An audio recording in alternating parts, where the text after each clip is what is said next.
నంబిరాజుడితో శివముని కూతురిగా జన్మించి నంబిరాజు వద్ద పుత్రిగా పెరిగినట్లయితే నేను వివాహం ఆడుతానని వరాన్ని అనుగ్రహించాలని మనం ఇది వరకే చెప్పుకుని ఉన్నాం. ఇంకా అందులోకి వస్తే విష్ణు వంశ కలిగిన ఉపేంద్రుడు ఒకసారి వైకుంఠానికి వచ్చాడు. అక్కడ విష్ణువుని దర్శించాడు. తర్వాత మహావిష్ణువు, మహాలక్ష్మి, ఉపేంద్రుడు ముగ్గురు మాట్లాడుకుంటూ ఉండగా కణ్వ మహర్షి మాటల్లో పడిన ఆ ముగ్గురిని కూడా గుర్తించలేదు. అప్పుడు కణ్వుడు చాలా బాధపడి కోపంతో ముగ్గురిని ఇలా శపించాడు.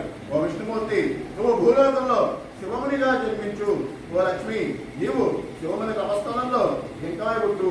వేరుగా నీవు కోయరాజు అయినటువంటి నంబిరాజుగా జన్మిస్తావని చెప్పేసి చెప్పగా ఈ శాపాలు విన్న ముగ్గురు కూడా కణ్వ మహర్షిని సంతపరిచి, మునీంద్ర, మీ శాపం కూడా లోక కళ్యాణాన్ని చేస్తుంది.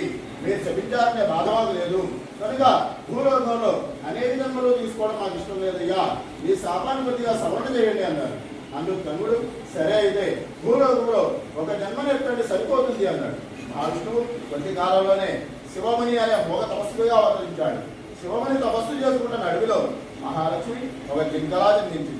ఉపేంద్రుడు వేటగాడనే పోయేవాడే నంబిరాజుగా జన్మించాడు. కొంతకాలం గడిచిన తర్వాత ఒకరోజు శివముని తపస్సు చేసుకుంటున్న స్థలానికి జింక వచ్చింది. శివముని ఆ జింకను చూశాడు. శివమునికి ఆ జింక కళ్ళల్లో ఒక అద్భుతమైన కాంతి, ఆ కాంతిలో లక్ష్మీదేవి కనిపించింది. శివమునికి ఆ జింకపై ఎక్కడ లేని ప్రేమ పుట్టింది. జింక కూడా శివముని చూస్తూ ఉండిపోయింది. ఇద్దరు చూపులు కలవడం వల్ల సంపర్కం ఏర్పడి జింక గర్భం ధరించింది. ఆ జింకకు ఒక అందమైన ఆడపిల్ల జన్మించింది. జింక పుట్టిన పిల్లని చూసి ఇది జింకలా లేదు, ఏదో వింతగా ఉంది, పైగా పుట్టగానే లేదు, పరుగులు కూడా పెట్టడం లేదు, దీన్ని పోషించడం నా వల్లగా అనుకుని ఆ పిల్లని అక్కడే పొదల్లో పెట్టుకొని వెళ్ళిపోయింది. ఇలా ఉండగా ఆ అడవికి వేటగాడని నంబిరాజు వచ్చాడు. అక్కడికి చిన్న పిల్ల ఏడుపులు వినిపించాయి. ఈ ఏడుపులు ఎక్కడి నుండి వినిపిస్తున్నాయో వెతుక్కుంటూ వెళ్ళాడు. పొదల్లో చిన్న పిల్ల కనిపించింది. ఆ పాపను ఎత్తుకుని పొదల్లో కలిగింది కనుక ముద్దుగా వల్లి అని పిలిచాడు. వల్లి అని అంటే తీగ, పొద అని అర్థం. ముద్దులకు వస్తున్న వల్లీదేవిని తన ఇంటికి తీసుకొచ్చి పోషించసాగాడు. నంబిరాజు పోషణలో వల్లీదేవి మగరాయిలా పెరగసాగింది. వల్లీదేవికి అడవి మృగాలన్నా భయం లేదు, దోపిడీ దొంగలన్నా భయం లేదు, బందిపోట్లన్నా భయం లేదు. ఇలా పెరిగి పెద్దదైంది. భూలోకంలో ఇలా ఉండగా నారదుడు కైలాసంలో దగ్గర వెళ్ళి సుబ్రహ్మణ్య స్వామిని దర్శించి స్వామినాథ జాంగిరి భక్తిగాంగా దదాయం దేవవంజవాదికం ప్రభావిత్యరిద్రగం షణ్ముఖం ద్విషడ్భుజం హసన్ముఖం ప్రసన్నగం కార్తికేయం అప్రమేయ మూర్తిమాశ్రయేముదా అని ప్రార్థించి, స్వామి సుందరవల్లి గుర్తుందా అని అడిగాడు.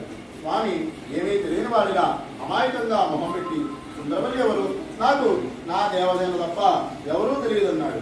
ఈ మాటలు విన్న దేవసేన ఉప్పొంగిపోయింది.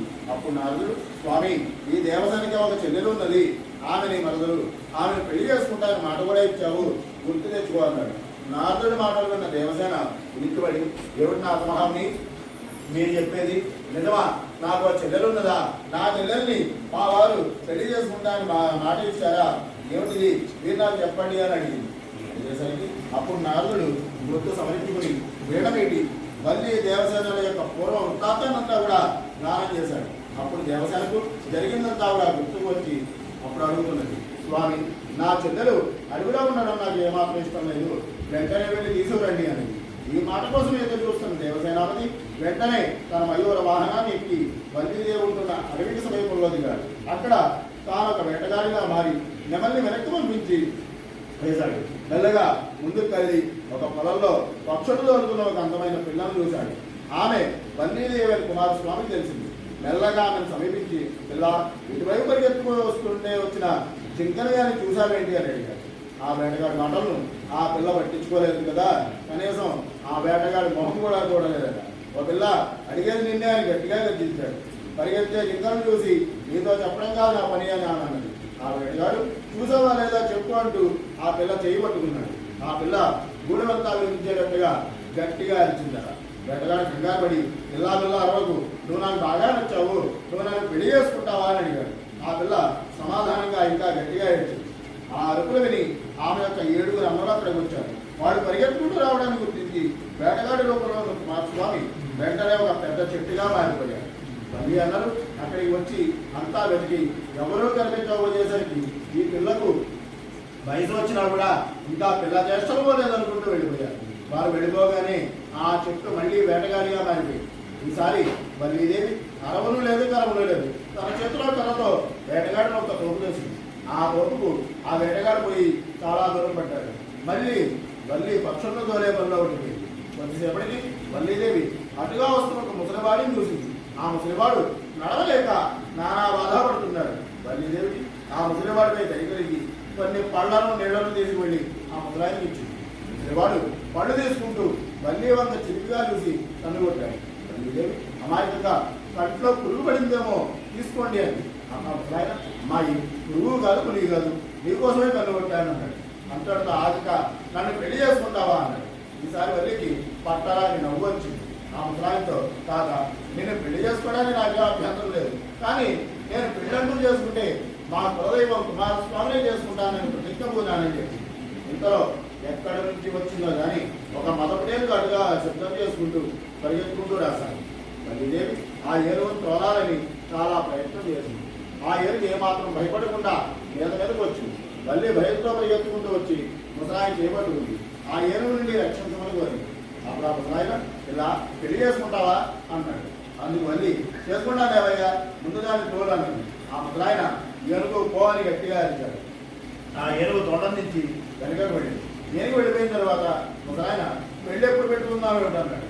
వల్లీదేవి జరిగిందని చాలా తెలివిగా తీసుకుంది. తాత ఆపదల్లో అబద్ధాలు చెప్పడం తప్పేం కాదు, నేను నా ప్రతిజ్ఞ వదలలేను, నిన్ను పెళ్లి చేసుకోలేను అంది.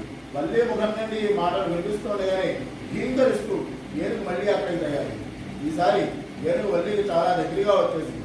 వల్లీదేవి మళ్ళా ముసలాయిని పట్టుకుని రక్షించమని కోరింది. ఆయన మళ్ళీ పెళ్లి పురుషులు పెట్టాడు. ఈసారి మాట తప్పను, పెళ్లి చేసుకుంటాను అంది వల్లి. అప్పుడు ముసలాయన గరుముఖ పిల్ల భయపడింది, గడవయ్యా అన్నాడు. ఆ ఏనుగు తన తొండాన్ని ఆశీర్వదించినట్టుగా పెట్టి వెళ్ళిపోయింది.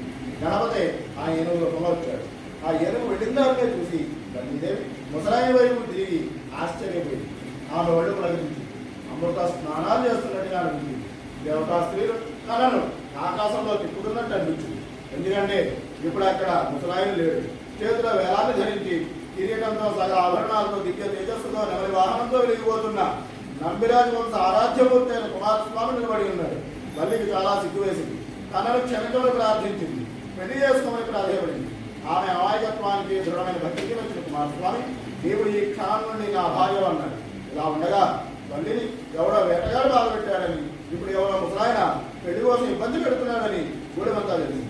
నంబిరాజు ఆయన 7 కుమారులు కూడా పరిగెత్తుకుంటూ వచ్చారు. వారు వచ్చేలోగా కుమారస్వామి మళ్ళీ వేటగాడి వేషం ధరించారు. వారు వేటగాడిని కొట్టడానికి ఆయుధాలు ఎత్తారు.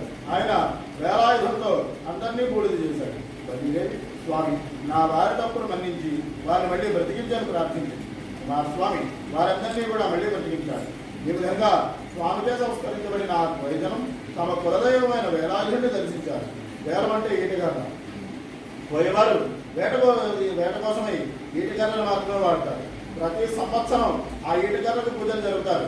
దాన్ని ధరించాడు కనుక కుమారస్వామి వారికి ఆరాధ్యుడైనాడు.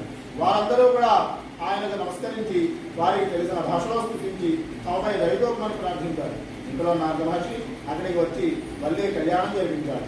ఈ విధంగా విష్ణు మాతులుడైనటువంటి కుమారస్వామి విష్ణుమూర్తి యొక్క 2 కూతుళ్ళు పెళ్లి చేసుకుని విష్ణు జామాత అయ్యాడు. అంటే విష్ణువుకు అల్లుడయ్యాడు అన్నమాట. మాధవమాతగా విష్ణు జామాత అనే 2 కుమారస్వామి నామాలలో ముఖ్యమైనది. తర్వాత వల్లీ దేవసేన సమేతమైన సుబ్రహ్మణ్యేశ్వర స్వామి స్కందగిరి అయిన మన మన్నవ రాజరాజేశ్వరి అమ్మ ఆశ్రమానికి చేరారు.